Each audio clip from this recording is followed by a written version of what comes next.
학생들 여러분들, 그리고 일반인들 여러분들, 반갑습니다. 자, 오늘 경제수학 계속 진행을 해보도록 하겠습니다. 지금처럼 경제 상황이 좀 안 좋은 그 경우에는, 기업체들의 이렇게 부채가 상당히 지금 늘어나고 있지 않습니까? 특히 환자 이게 금리가 상승되고 있는 이런 상황, 그리고 경기도 안 좋고 이렇게 하다 보니 복합적으로 기업체들이 이렇게 파산하는 경우도 있고 회생하는 경우도 발생하고 있습니다. 자, 그래서 오늘은 여러분들께 저 기업체에 대한 안정성에 대해서, 안정성 차원에서 우리가 수치를 봐야 될 부분에 대해서 한번 간단히 한번 보도록 하겠습니다. 여러분 안정성 차원에서 여러분들이 볼 때 첫 번째로는 여러분들이 부채 비율이 되겠습니다. 그 부채 비율이라고 하는 부분은 자기 자본에 대한 부채가 얼마만큼 있는지 곱하기 이렇게 100이 되겠습니다. 그래서 이게 부채 비율이 많으면 좋지는 않겠죠.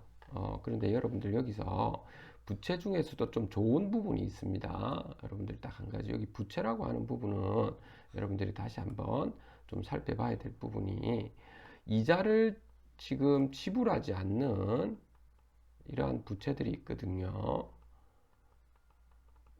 이 선수금 같은 경우죠. 미리 받은 거죠. 계약금이라든지 받아가 나중에 공사할 때 이런 거, 예수금을 아시죠? 부가가치 같은 경우에 예수금 받아서 나중에 줘야 되죠. 그죠? 예수금. 그리고 아직 지급하지 않은 거, 미지급금 같은 경우도 있죠. 그리고 뭐 퇴직급여, 충당금, 충당부채 이런 것들이 있잖아요. 그렇죠? 그 중에서 여러분들 선수금 같은 경우는 괜찮은 겁니다. 그래서 일단 미리 받은 거잖아요. 그렇죠? 그래서 선수금이 많으면 상당히 좋으니까 회사에 대해서 그렇다는 겁니다. 여러분들 회사에 한해서. 그래서 이런 부분은 여러분들 좀 봐주면 되고요. 그러니까 부채 비율은 일반적으로 낮아야 좋다는 거죠. 높으면은 좀 안 좋다라고 하는 사항을 여러분들 반드시 알고 여러분들 들어가야 되고요. 그 다음 두 번째로는 여러분들 여기에 이거와 좀 비등하게 또 하나 뭐냐면 유동 비율이라고 하는 것이 있거든요. 요것도 반드시 여러분들이 좀 알아둬야 되겠습니다. 그 유동 비율이라고 하는 것은 그 유동 부채에 따른, 유동 부채는 1년 미만의 부채입니다. 유동 자산도 마찬가지입니다. 1년 미만 유동 자산 곱하기 이렇게 100이 이렇게 되겠죠. 그래서 부채에 비해서 지금 자산이 많으면 많을수록 좋은 거죠. 이번에는 부채 비율과 이게 다른 부분이라는 사항을 아시겠죠. 그런데 여러분들이 제가 여기서 색깔을 조금 바꿔서 이렇게 유동 비율보다도 좀 더 엄밀하게 여러분들이 보려고 하면 당자 비율을 봐야 됩니다. 이런 부분은 HTS 같은 데서 다 볼 수 있습니다. 여러분들 당자 비율은 유동부채는 똑같이 분모해서 들어오는데, 요 유동부채에 따른 여기 그 유동자산이 아니고 당자자산, 이게 당자자산 곱하기 100이 되거든요. 요 당자자산이 뭐냐면 유동자산에다가 우리 위에 있는 유동자산에서 여기에 재고자산을 뺀 거거든요. 그러니까 훨씬 더 엄밀하게 우리가 지금 유동성이 얼마만큼 갖추고 있는지, 그럼 현금이 흐름이 어떻는지를 볼 수 있다는 거예요. 그런데 요것보다 조금 더 있죠. 조금 더, 좀 더 현실성 있게 좀 볼 수 있는 거는 현금 비율이 되겠습니다. 그래서 여기 다 나오거든요. 그래서 지금 안정성 차원에서 볼 때는 유동 비율, 당자 비율, 현금 비율을 흐름을 좀 보시라는 겁니다. 현금 비율은 유동 부채는 똑같은 사항입니다. 그 다음에 분자에 이제 당좌 자산에서 또 뭘 빼느냐 하면 매출 채권 있죠. 매출 채권을 뺀다라고 하는 겁니다. 매출 채권은 여러분들 아직 돈을 못 받은 거죠. 그렇죠? 상대방이 외상으로 했는데 아직 외상을 아직 수거를 못했다는 겁니다. 그런 경우입니다.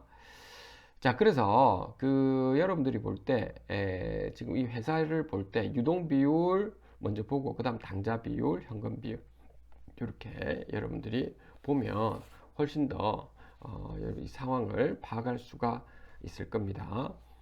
자, 요 정도 앉아 여러분들이 보고 참고적으로 또 보다 보면 여러분들이 뭐 이런 것들도 있죠. 이자 보상 비율이라고 있거든요. 참고적으로 이자 보상 비율이라고 하는 것도 있는데, 자, 요 부분은 이자 비용에 따른 영업이익을 말하는 거죠. 영업이익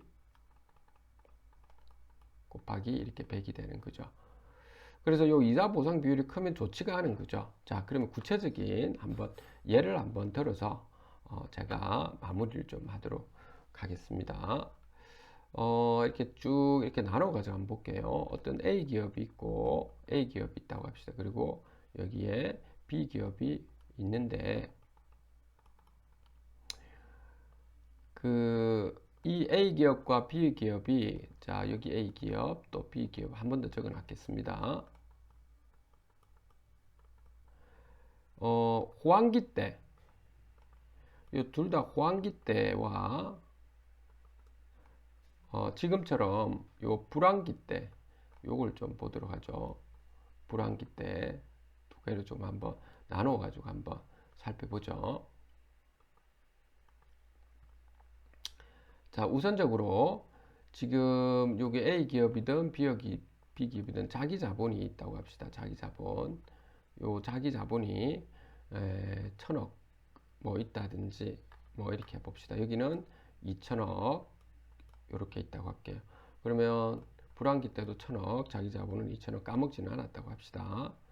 자, 부채를 좀 보도록 할게요. 부채가 이게 A 기업은 1000, 전혀 없고 B 기업은 이렇게 돼 있다고 합시다. 그러다가 영업이익도 보도록 하죠. 영업이익이 여기는 200억 정도, 여기는 140억 정도 내었다고 하겠습니다. 이자 비용은 여기 50억, 여기 0 이렇게 되어 있다고 하죠. 그리고 법인세도 내야 되죠. 이렇게 법인세 여기는 45억, 여기는 42억을 냈다고 합시다. 그리고 순이익은 여기 105억 정도, 여기 98억 정도. 이래 되면 우리 자기 자본 이익률이 있겠죠. 그렇죠? 이익률이 있을 텐데 요 계산하면 약 10.5%, 여기는 4.9%에서 어떻습니까? A 기업이 부채가 있음으로 해서 오히려 레버리지 효과를 잘 냈다는 거거든요. 그런데 색깔을 좀 바꿀게요. 이제 지금처럼 불황기에 있을 때 요 부채는 그대로 1000을 그대로 들고 가죠. 여기는 지금 없는 상황이고 영업이익은 어쩔 수 없이 줄어들 수밖에 없죠. 40, 40 이렇게 줄어들었다고 하겠습니다. 이자 비용이 여기 50, 여기는 0. 법인세 그러면 요건 안 내는 거죠. 여기는 법인세 12. 순이익이 그런데 이게 마이너스 10이 되잖아요. 왜냐하면 이자 비용이 더 많이 내니까. 그리고 여기는 28이 되겠죠. 이제 이래 될 거 아니에요. 그러면 지금 자기 자본 이익률은 마이너스 1%, 여기 1.4% 이렇게 되잖아요. 자, 어떤 상황인 줄 아시겠죠? 그러니까 기업체가 불황기에 있을 때의 부채 비율, 유동 비율, 현금 비율은 꼭 여러분들이 살펴보셔야 된다라고 하는 겁니다. 오늘 여러분들과 함께 여기까지 하도록 하겠습니다. 감사합니다.